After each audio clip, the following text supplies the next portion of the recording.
টাকা দাও, 1 কেজি চাল এখনই দিতাছি। কি বলো বাবা, 1 কেজি চালের দাম 100 টাকা? এত টাকা আমি কই থেকে দিমু? 1 কেজি চাল তো মাত্র 50 টাকা। আমি এই গ্রামে নতুন বাবা, আমি অনেক গরিব মানুষ। দাও না আমাকে 1 কেজি চাল 50 টাকায়। আরে না না, কি কও?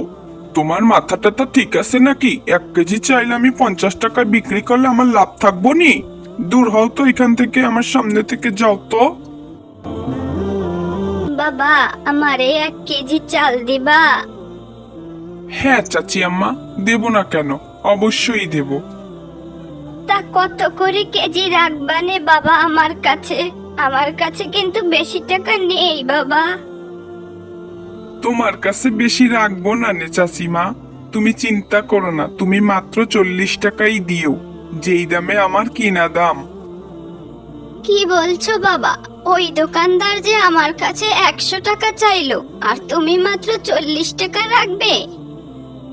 হ্যাঁ চাচিমা, তোমার কাছ থেকে আমি না হয় একটু লাভ কমই রাখলাম,